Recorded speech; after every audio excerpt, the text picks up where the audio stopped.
1.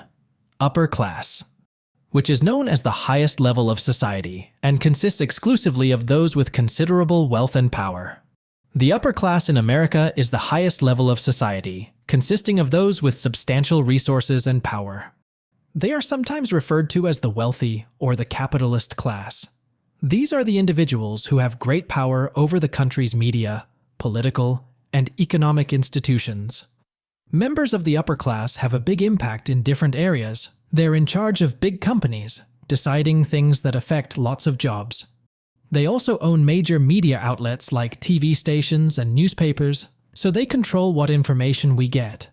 Also, they are on the boards of prestigious colleges, so they help decide what gets taught.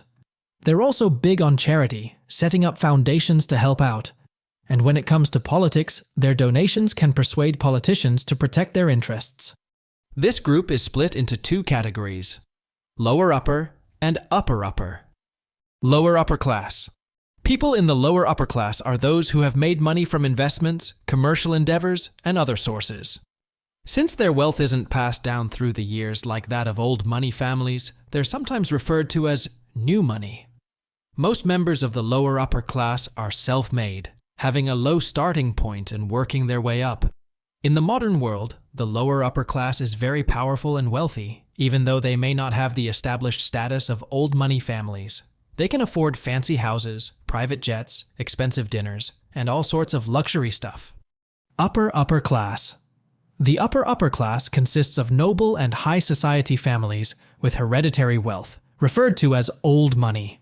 Their inherited wealth provides them with a means of subsistence. They are seen as having a higher social status than the lower upper class. Do you know? These families have been rich for generations, passing down their wealth and status from parents to children.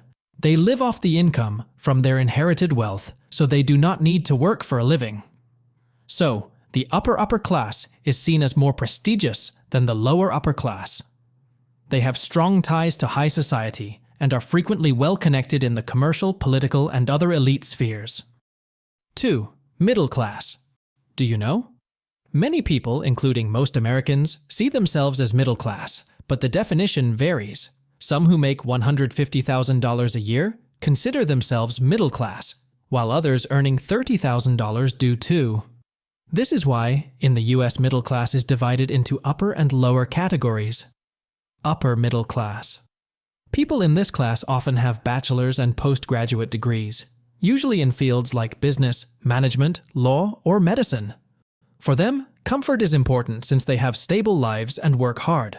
Typically, they choose occupations with more revenue potential.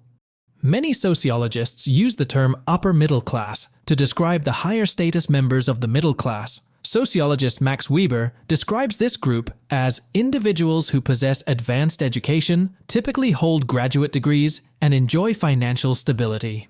Upper middle class people usually have better access to healthcare, own homes in posh districts, and can afford luxuries beyond their basic needs. In addition to financial benefits, their jobs frequently provide chances for growth and professional fulfillment. Many are well-known physicians, popular attorneys, or business executives in their respective industries. The upper middle class is well-positioned to invest in the future of their families by giving their kids access to top-notch education and extracurricular activities that can further solidify their socioeconomic status. Lower middle class. So, those in this class often have some education and make a respectable living, but their wealth is not as great as that of the upper middle class. Those in white-collar occupations, such as paralegals, nurses, and school teachers, make up the lower middle class. Most of these positions require some education, but a graduate degree is not always required. Although they are not among the highest-paid individuals, their wages are respectable. The upper middle class typically supervises the work of individuals in the lower middle class. These individuals may be employed as administrative assistants, technical personnel, or lower-level managers. These jobs hold a slightly higher level of status and offer slightly higher compensation compared to those in the lower class. With these paychecks, they can afford a decent mainstream lifestyle, but it's a bit of a struggle to keep up. It can be challenging to save money, and the stability of their social class is not as assured as that of those in the upper class. Lower middle class people can afford certain comforts and basic requirements, but they may need to prioritize their spending and stick to a strict budget. For instance, owning a home may be achievable, but may require careful preparation and sacrifice in terms of money.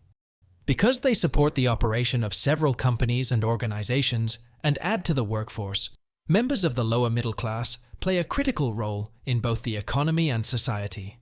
Still, their financial situation is frequently unstable, with job changes or unforeseen costs presenting serious difficulties.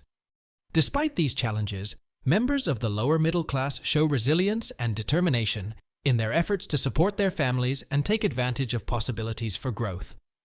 Society can enable the lower middle class to attain greater financial stability and upward mobility by supporting policies that reduce economic injustice and provide access to education and training. 3. Working class. The working class, which includes those in manual labor, service industry employment, and skilled crafts, makes up the majority of the American labor force. These people frequently rely on earned money to support themselves, such as earnings and salaries. The working class includes individuals and families with minimal education. They typically hold low-status jobs and earn below-average incomes. Although they may not be considered poor, they do not have an easy financial life. So, according to sociologists, around 30 to 35% of the population is considered working class, which is similar to the lower middle class.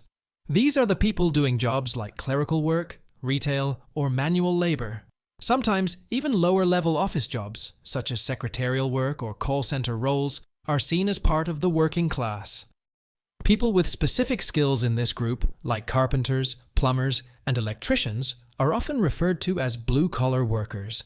They might earn more than those in the middle class, like secretaries, teachers, and computer technicians, but their jobs are often tougher physically and sometimes even risky. Despite the challenges they face, working-class individuals and families play a vital role in keeping society running smoothly. Their hard work and dedication contribute to the functioning of various industries and sectors, from construction to hospitality to manufacturing. On the other hand, working-class families frequently face barriers to upward economic mobility and financial stability. Limited access to education and training may hinder their capacity to pursue better-paying employment and progress in their careers. Furthermore, working-class households may experience increased financial instability due to economic instability, such as job losses or stagnant income. Despite these challenges, many working-class individuals take pride in their work and value the importance of providing for their families. 4. Lower class. The lower class, which is at the bottom of the socioeconomic scale, is made up of people and families who face structural obstacles, poverty, and financial difficulty. The jobless, underemployed, homeless, and those with low-paying employment with no benefits are all members of this disadvantaged group. The lower-class people are known as the working poor. Like some in the working class, they usually have low-paying jobs that don't require much skill and pay by the hour.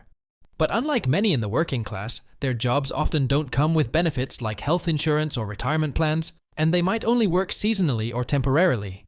They work in supermarkets, on farms, cleaning houses, and in other jobs. A few never completed high school, and a few cannot even read employment advertisements. People from lower socioeconomic classes frequently face obstacles, including food insecurity, housing, and restricted access to educational opportunities, as they attempt to satisfy fundamental requirements like food, shelter, and healthcare. In addition, structural problems, including poor social capital, workplace discrimination, and restricted access to high-quality education, can provide the lower class with substantial barriers to upward mobility. Numerous people are stuck in low-paying, unstable jobs with little chance of growth because they lack the funds to pursue further education or skill development. Furthermore, when poor families stay poor for a long time, their kids often end up poor too. This is because they lack the things they need to do well in life, like good schools or help from their families. And that brings us to the end of our exploration of every social class in the United States. From the upper class with their immense wealth to the lower class facing daily challenges, we've explored the various layers that make up American society. And if you found this exploration valuable, don't forget to like, comment, and subscribe for more interesting videos like this in the future. See you in the next video.